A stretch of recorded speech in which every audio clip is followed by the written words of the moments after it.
Hello friends, welcome all of you to my channel, and in this video I will be talking you about on the new topic known as cluster headache. So this is a part 3 of the headache series. So while talking about the cluster headache, first you have to know that this is a rare type. So you will if you are practicing, then you will encounter very less patient of the cluster headache, and this headache is basically a type of primary headache. So what is primary headache? So primary headache is such a headache in which there is a no underlying CNS pathology. So no underlying कुनै पनि ब्रेनको pathology छैन, तैपनि मान्छेले headache हुन्छ भने that kind of headache is known as primary headache. केही कारण भएर हेडाक भएको हुन्थ्यो, लेट सपोज मेनिन्जाइटिस भएर हेडाक भएको हुन्थ्यो भने that we will call secondary headache. तर यहाँ केही पनि कारण हुँदैन. So this is known as basically the primary headache. So no underlying CNS pathology. Another thing कि यो हेडाक एउटा मात्रै हेडाक हो जुन कि मेनमा धेरै कमन छ वुमेन भन्दा. युजुअली चाहिँ प्राइमरी हेडाक्सहरू वुमेनमा धेरै कमन हुन्छन्, फिमेलमा धेरै कमन हुन्छन्, तर this headache is basically common in the males. ठिक छ. अर्को, this is the most severe headache that you will encounter. That the intensity यसबाट कसरी थाहा पाउन सकिन्छ कि सबभन्दा सिभियर और सबभन्दा नराम्रो हेडाक जुन हुन्छ यो क्लस्टर हेडाक नै हो. It is actually 10 times more painful than the migraine attack. अब सोच्नुहोस्, मान्छेले जब माइग्रेन अट्याक त्यस्तो गाह्रो भएर हुन्छ भने क्लस्टर हेडाक कति गाह्रो हुन सक्छ. 10 टाइम मोर इन्टेन्स हेडाक हुन्छ क्लस्टर हेडाकमा. Now let's study what the pain, the types of pain and what the features regarding cluster headache. So let's study the type of pain in the cluster headache. So the पेनको जुन type हुन्छ that is deep excruciating explosive pain. मान्छेलाई कस्तो लाग्छ कि pain कुनै बाहिर ब्रेनकै बाहिर सर्फेसबाट, हेडको बाहिर सर्फेसबाट भएको जस्तो लाग्दैन. They will feel that the pain is actually starting from the inside, भित्रबाट पेन भइरहेछ, and that pain is explosive in nature. लाग्छ कि पेन अब उसको हेड ब्लास्ट भइहाल्छ. उसलाई यस्तो फिल हुन्छ कि मेरो हेड अब ब्लास्ट हुनेवाला छ. यस्तो एक्सप्लोसिभ पेन हुन्छ, सार्प पेन हुन्छ. युजुअली चाहिँ यहाँ डल पेन हुँदैन. पेन के हुन्छ? सार्प सुटिङ पेन हुन्छ. लाग्छ कि भित्रबाट कसैले मलाई सुट गरिरहेछ हेडमा भित्रबाट, होइन, र त्यो सुट यस्तो छ कि मेरो हेड अब ब्रस्ट हुन्छ. एक्सप्लोसिभ पेन हुन्छ. र बेसिकली यो पेनहरू अब दिनमा पनि हुनसक्छ, तर most of the time it is a nocturnal pain. So रातितिर पेन स्टार्ट हुन्छ, र पेन स्टार्ट भयो भने बेसिकली अकर्स एट नाइट. र तपाईँ जस्तो सुकै निन्द्रामा, डिप निन्द्रामा भए पनि that pain will awakens you. पेनले तपाईँलाई उठाइदिन्छ जस्तो सुकै डिप निन्द्राबाट पनि. And that pain is basically lasting for the 15 minutes और 15 मिनट टु 3 आवर और मोर. सो 15 मिनटदेखि लिएर 3 घण्टा और त्योभन्दा बढी टाइमको लागि यो पेन हुन सक्छ. ठिक छ. एन्ड यो पेन भनेको तपाईँलाई हस्पिटलै पुगाइदिन्छ, त्यस्तो किसिमको पेन हुन्छ. अब नाउ लेट्स स्टडी कि यो पेन कहाँबाट सुरु हुन्छ र कहाँ कहाँ जान्छ. So this pain is basically start in the retro orbital area, यानि कि आँखाको पछाडि, अर्बिटको पछाडि तपाईँले यो पेन स्टार्ट हुन्छ भनेपछि स्टार्ट. सो यो एरियातिर स्टार्ट हुन्छ. सो स्टार्ट पेरी अर्बिटल नभनौँ, रेट्रो अर्बिटल, यानि अर्बिटको पछाडिबाट पेन आएको जस्तो स्टार्ट हुन्छ. So start in retro orbital and then it radiate to one side of the cranium. So यसले प्राय एक साइडको पेन गराउँछ. सो स्टार्ट यता अर्बिटको तिरबाट स्टार्ट भयो र स्टार्ट भइसकेपछि एक साइडतिर गयो and radiates to one side of head. हेडको कुनै एक साइडमा मात्रै रेडिएट गर्छ. यानि usually this pain is unilateral, यानि हेडको कुनै एक साइड तर्फ पेन हुन्छ, दुवै साइडमा पेन हुँदैन. त्यही भएर यसलाई युनिल्याटरल पेन भन्छ. यानि कि आँखातिरबाट स्टार्ट भयो र स्टार्ट भएर के भयो कि पेन रेडिएट गर्दा गर्दै एउटा पुरै हेमी क्रानियम एक साइड अफ हेडमा पेन हुन स्टार्ट भयो. र पेन कस्तो हुन्छ? भेरी डिप एक्सक्रुसिएटिङ पेन हुन्छ, जुन एक्सप्लोसिभ नेचरको हुन्छ, जसले तपाईँलाई निन्द्राबाट उठाइदिन सक्छ. सो यस्तो किसिमको पेन हुन्छ मतलब cluster हेडाकमा. Usually this pain is associated with some features of the parasympathetic nervous system. जस्तो यो पेन हुने बेला के हुन्छ? मान्छेको आँखाबाट आँसु आइरहेको हुन्छ, यानि कि ल्याक्रिमेसन हुन्छ. अर्को नाकबाट राइनोडिया, नाकबाट पनि रनिङ नोज हुन्छ, that is a rhinorrhoea. So rhinorrhoea हुन्छ यसमा, running nose. And the person will have the lacrimation, that is tears coming from the eye, होइन. अर्को चाहिँ आँखाको जुन अर्बिट हुन्छ, अर्बिट स्वेलिङ हुन्छ. So there is a peri orbital swelling. So peri orbital swelling. So अर्बिटको वरिपरिमा swelling हुन्छ. And another thing that there eye will get reddened. So redness of I.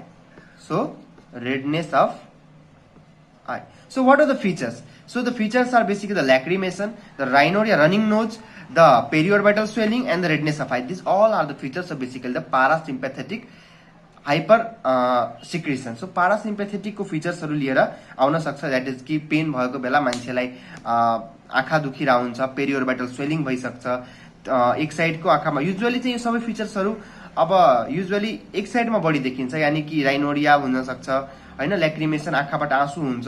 Usually जुन साइडमा पेन छ त्यही साइडतिर बढी आँसुहरु आउँछ, त्यही साइडतिर पेरिओर्बिटल स्वेलिङ हुन्छ, अर्को साइडतिर खासै प्रब्लम हुँदैन। एन्ड मे समटाइम्स कहिले के हुन्छ, आइलिड को ड्रुपिङ पनि हुन्छ, लाइक आइलिड ड्रप हुन्छ र that is known as ptosis. So eyelid ptosis भनेको चाहिँ आँखाको आइलिड्स हुन्छ एक साइडतिर धस्छ, so eyelid drops. So eyelid को ड्रपिङ हुन्छ यानी टोसिस हुन्छ। सो यो सबै फिचर्सहरु भनेको युनिल्याटरल हुन्छ, यानी कि जुन साइडतिर पेन छ भने त्यही साइडको आँखामा ल्याक्रिमेसन, टोसिस, पेरिओर्बिटल स्वेलिङ, रेडनेस सबै त्यही एक साइडमा मात्रै देखिन्छ। यो बाइल्याटरल पनि हुन सक्छ तर मोस्टली युनिल्याटरल हुन्छ, यानी एक साइडमा मात्रै सबै कुरा चाहिँ देखिन्छ। And these all are the symptom of parasympathetic parasympathetic type of symptoms, and they are basically happen during the pain. So pain कै बेला यो सबै सिम्पटमहरु पनि सँगसँगै आयो। So pain is associated with the redness of eye, periorbital swelling, ptosis, lacrimation and rhinorrhea. अर्को कुरा, यो पेन जुन हुन्छ बेसिकली यो पेन को दुईटा अब पिरियड छ। So one period is basically bout period and another is a remission period. So what is bout and what is remission? So let's suppose कि if you have pain is starting from the January. So तपाईले मानौ कि जनवरी मा pain हुन start भयो and this pain is basically last for the 1 month. मानौ कि the pain last for 1 month, यानी कि पेन यस्तो हुँदैन कि जति बेला पनि एक महिनासम्म लगातार हुन्छ। एक महिनामा चाहिँ पेन एभ्रीडे आइराछ हैन, बट एभ्रीडे मा चाहिँ के भइराछ, एभ्रीडे मा 2 or 3 एपिसोड्स पर डे हुन सक्छ र यो एक महिनासम्म लगातार आउँछ पेन हैन। र त्यसपछिको मानौ कि there will be the phase कि जनवरी पछि मानौ कि तपाईले 3 मन्थसम्म केही पनि भएन। So 3 month there will be the asymptomatic phase. So 3 मन्थसम्म asymptomatic, totally you are in a remission phase, यानी तपाईले केही पनि पेन हुँदैन, केही पनि किसिमको हेडेकको फिचर्सहरु आउँदैन। सो एक महिनाको लागि हेडेक आयो, फेरि 3, 4, 5 महिना और 1 इयर को लागि पनि हुन सक्छ, और कहिले पनि नआउने पनि हुन सक्छ हैन। सो अ पर्टिकुलर टाइम को लागि फेरि त्यो पेन आउँदैन, depending upon person to person. So कोही मान्छेमा 3 महिनाको लागि आउँदैन, कुनै मान्छेमा 6 मन्थ को लागि आउँदैन। Someone may have the remission period for 1 year हैन, एक सालकै लागि पेशेन्ट असिम्प्टोमेटिक बस्न सक्छ and again the bout can come. So यो यसरी चाहिँ पिरियड भ्यारी गर्छ कि एउटा पिरियडमा अट्याक आउँछ जहाँ पेन हुन्छ। So bout period means is a painful period जहाँ चाहिँ you will suffer pain. So एउटा पिरियड अफ टाइम को लागि you will have pain or attacks of the cluster headache, but after that you will have the remission phase in which you will be ultimately asymptomatic. So such type of features occur in the cluster headache. You have bout period and a remission period. Again you have a bout period and again you have a remission period. So what is the cause? So यसको cause के मानिन्छ कि exact अब cluster headache को पनि cause राम्ररी unknown छ। So exact cause is unknown, तर के मानिन्छ कि usually हेर्नुस् यो headache भनेको एउटा rare headache हो हैन, त्यस्तो खासै हुँदैन मान्छेलाई हैन। Usually the tension and the migraine headache as more common headache. This headache is basically one of the rare headache. अब यसमा पनि अलिअलि के थाहा पाइएछ कि युजुअली जुन हाइपोथैलेमस हुन्छ हैन, so hypothalamus is a piece of gray matter in the brain हैन। So let's suppose this is a hypothalamus and this is a pituitary gland. So यो हाइपोथैलेमस हो, this is a seat of grey matter and यो हाइपोथैलेमसमा basically के हुन्छ कि circadian rhythm न्युरोनहरु पाइन्छ जुन कि बेसिकली हाइपोथैलेमस को पोस्टीरियर पार्टमा हुन्छ। So there is a basically the circadian rhythm maintenance neuron, circadian रिदमलाई मेन्टेन गर्ने न्युरोनहरु पाइन्छ पोस्टीरियर हाइपोथैलेमसमा। एन्ड व्हेनेभर यो न्युरोनहरुको चाहिँ डिस्फंक्सन भयो भने there will be the parasympathetic nervous system dysfunction. So parasympathetic को जुन आउटफ्लो हुन्छ त्यस्तो डिस्टर्बेन्स हुन्छ and that outflow disturbance will lead you to the parasympathetic features. That's why यो पेशेन्टहरुमा चाहिँ सैलिवेसन, ल्याक्रिमेसन, आँखामा चाहिँ रेडनेस हैन, पेरिओर्बिटल स्वेलिङ, राइनोरियाहरु प्रेजेन्ट भइराछ। ठीक छ। सो यो यसको चाहिँ मेन कारण हो कि यहाँ यो कारणहरुले गर्दाखेरि मान्छेलाई हेडेक हुन्छ। Now this cluster headache can be the acute and can be the chronic. So acute भनेको के भयो कि if there is a person has a bout period, मानौ कि केही पिरियडसम्म उसको बाउट पिरियड थियो, लेट सपोज 1 मन्थको लागि बाउट थियो, र त्यसपछि let suppose the next remission phase is very long हो, 3 मन्थ 6 मन्थ और 1 इयर छ, नट फिक्स्ड होइन, धेरै लङ रिमिसन पिरियड छ भने, असिम्टोमेटिक पिरियड छ भने, that is called as acute cluster headache. तर क्रोनिक कति बेला भने if the remission period is shortened, मानौ कि असिम्टोमेटिक फेज जुन सानो सानो हुँदै गइरहेको छ, पहिला चाहिँ 3 मन्थभित्र चाहिँ हजुरलाई बाउट पिरियड फेरि आउँथ्यो भने अब चाहिँ 1 महिनाभित्रै बाउट पिरियड आइरहेछ होइन, और मानौ कि रिमिसनै छैन, every day there is a headache. So मानौ कि त्यहाँ रिमिसन पिरियड प्रेजेन्टै छैन, और मान्छेलाई के भइरहेछ, लगातार हरेक दिन एट्याक आइ नै रहेछ, क्लस्टर हेडेक भइ नै रहेछ, और द रिमिसन पिरियड एकदम धेरै सानो छ, 1 महिनाको मात्रै रिमिसन पिरियड छ, मान्छेलाई 1 महिनासम्म पेन हुन्छ, फेरि अर्को महिना हुँदैन, फेरि अर्को महिना हुन्छ। सो त्यस्तो केसमा हामीले त्यसलाई क्रोनिक पेसेन्ट भन्छौँ। सो ट्रिटमेन्टहरू अलिक क्रोनिकहरूमा चाहिँ फरक हुन्छ र एक्युटहरूको ट्रिटमेन्ट फरक हुन्छ। सो यसरी माइग्रेनमा नजिया र भोमिटिङहरू हुन्थ्यो ड्युरिङ द पेन, यसै गरी यहाँ चाहिँ क्लस्टर हेडेकमा चाहिँ नजिया भोमिटिङहरू युजली प्रेजेन्ट हुँदैन, ठिक छ। सो हामीले यसलाई we can easily differentiate it from migraine. जस्तो माइग्रेनमा के हुन्छ, युजली चाहिँ अब ल्याक्रिमेसन, यस्तो रेडनेस, यस्तो टोसिसहरू प्रेजेन्ट हुँदैन, युजली चाहिँ माइग्रेनको पेनहरू त्यति धेरै सिभियर पनि हुँदैन, युजली रातिमा माइग्रेनको पेनहरू हुँदैन जसले तपाईँलाई निन्द्राबाट उठाउने गर्छ होइन। युजली चाहिँ अब माइग्रेनको पेन अब के भन्छ, एक्सर्साइजहरूले बढ्न सक्छ होइन, फोटोफोबिया हुन्छ, अराहरू प्रेजेन्ट हुन्छ, प्रोडर्मल सिम्टमहरू हुन्छ, जुन कि क्लस्टर हेडेकमा केही पनि त्यस्तो प्रेजेन्ट हुँदैन, न अरा न प्रोडर्मल सिम्टम्स। त्यसरी हामीले यसलाई माइग्रेनबाट पनि डिफ्रेन्सिएट गर्न सक्छौँ। अब बेसिकली यसको इन्भेस्टिगेसन के गर्न सकिन्छ, युजली इन्भेस्टिगेसन क्लिनिकली डायग्नोस हुन्छ, तर हामीले एमआरआई र सिटी स्क्यान गर्नुपर्छ टु रुल आउट अदर प्याथोलोजिज, किनभने अब मान्छेलाई अरू पनि कारणवशले गर्दाखेरि हेडेकहरू हुन सक्छ होइन। अब त्यो प्याथोलोजीहरू त्यो डिजिजहरू रुल आउट गर्नको लागि we have to do MRI or CT scan. Basically यसको लागि केही पनि आउँदैन। सो यदि यो डिजिज छ भने एमआरआई सिटीहरू नर्मल आइरहेको हुन्छ, ठिक छ। So what is the treatment we can do? So the most effective treatment is, so treatment, we are talking about the treatment. So most effective treatment for the acute is pure O2 therapy. So pure oxygen therapy ले चाहिँ एकदम राम्रो काम गर्छ in the cluster headache. अब कारण के छ इज नट वेल अन्डरस्टुड कि किन प्योरले नै राम्रो काम गर्छ। अर्को चाहिँ अब if the patient is having headache, that another thing the person can use in NSAIDs. so acute headache मा चाहिँ NSAIDs हरू पनि युज गर्न सकिन्छ। बेसिकली चाहिँ नेप्रोक्जेन युज गरिन्छ हैन, एन्ड सँगसँगै you can use the triptans. So ट्रिप्टेन्समा सोमा ट्रिप्टेन, रिजा ट्रिप्टेन्स हरू बेसिकली युज गर्न सकिन्छ। So suma and riza triptans you can use हैन। सो नेप्रोक्जेन र ट्रिप्टेनको कम्बिनेसनलाई एकदम धेरै युज गरिन्छ।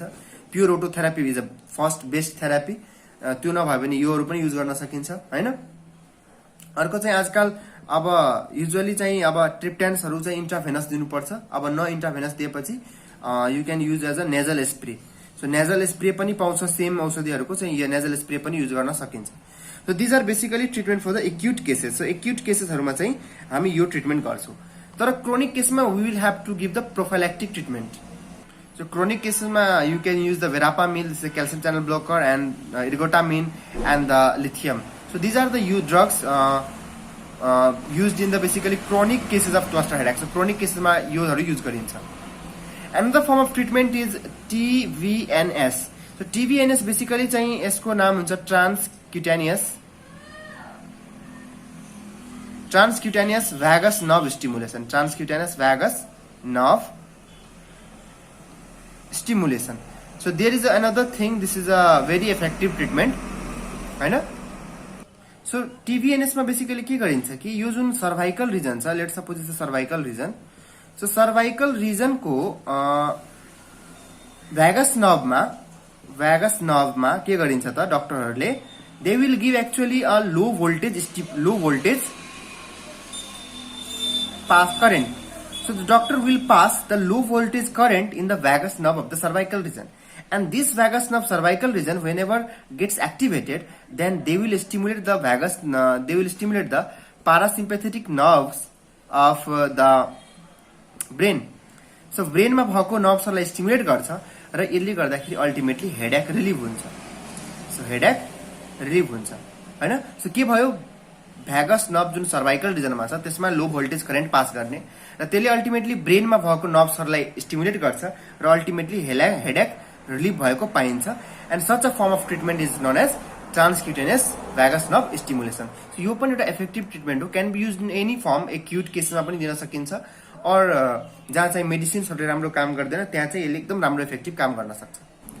अब केही एक्स्ट्रा कुराहरू भनिदिन्छु। युजुअली चाहिँ के हुन्छ कि जस्तो माइग्रेनहरूमा usually triggers are found in almost all cases, सबै केसमा केही न केही ट्रिगर हुन्छ। तर यहाँ चाहिँ ट्रिगर्स जुन हुन्छ त्यो प्लस माइनस यानी कि हुन पनि सक्छ नहुन पनि सक्छ। ट्रिगर्सहरू केही जरुरी छैन ट्रिगर हुन्छ नि, तर के अब कहिले काहीँ स्ट्रङ स्मेल, कुनै पर्फ्युमको स्ट्रङ स्मेलले पनि क्लस्टर हेडेकलाई ट्रिगर गरिदिन सक्छ। कहिले काहीँ यस्तो पनि हुन्छ, कहिले काहीँ स्मोकिङहरूले पनि ट्रिगर गरिदिन सक्छ। त्यही भएर चाहिँ हामीले के गर्नुपर्छ त, ट्रिगरहरूलाई यदि ट्रिगर प्रेजेन्ट छ भने एभोइड ट्रिगर्स, यो प्रिभेन्सन भनिरहेको छु। सो प्रिभेन्सनमा के भयो कि ट्रिगरले एभोइड गर्न सकिन्छ इफ प्रेजेन्ट। अर्को कुरा you can avoid smoking. So smoking त सबभन्दा पहिले एभोइड गरिदिनु एन्ड ड्रिङ्किङ पनि एभोइड गरिदिनु। सो स्मोकिङ ड्रिङ्किङलाई जहिले पनि एभोइड गरिदिनुपर्छ हामीले हैन।